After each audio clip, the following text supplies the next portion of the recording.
Ya, kalau kawasan Taman Hutan Raya ini sebenarnya kalau kita bicara sejarahnya dimulai dari 92 inisiasi rehabilitasi. Karena sebelumnya sekitar 268 hektar itu adalah bekas tambak yang ditinggalkan setelah produktivitas tambak itu menurun. Nah, kemudian tahun 90 itu ada semacam instruksi gubernur dan Departemen Kehutanan ketika itu untuk melakukan restorasi. Jadi sejak 92 start itu betul-betul dilakukan penanaman ulang.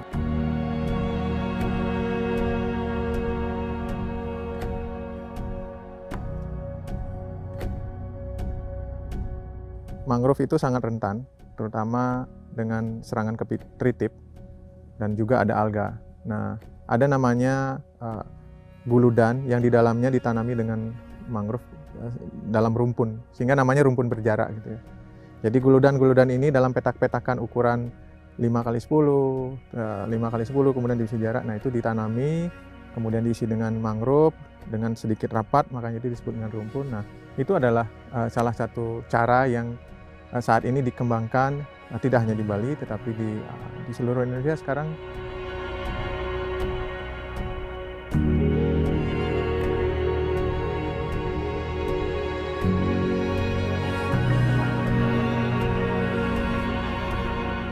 Dengan lestarinya lingkungan kerja kami, khususnya hutan mangrove Tahura Ngurah Rai ini, nilai ekonomis yang bertambah bagi hasil tangkapan para nelayan yang ada di sini.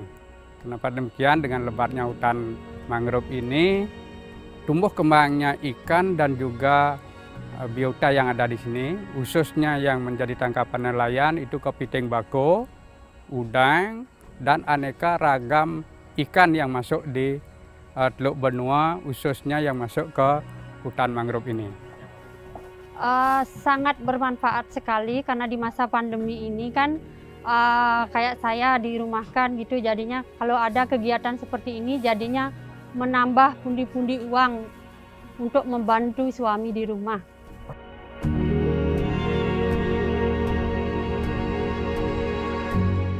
Tentu kami sangat merasa bangga, bahagia, gembira gitu karena ini menjadi sebuah surprise juga buat kami karena Pak Presiden berkenan ke sini dan tentu saja harapannya dengan kedatangan beliau tempat ini lebih bisa dikenal, Tahura ini bisa lebih dikenal dan bisa lebih menjadi lokasi belajar untuk rehabilitasi mangrove. Dan apa yang sudah dijalankan aksinya bisa direplikasi tempat lain. Artinya kedatangan Bapak Presiden ke sini tentunya membawa dampak besar kepada nama Tahura atau hutan konservasi mangrove di sini.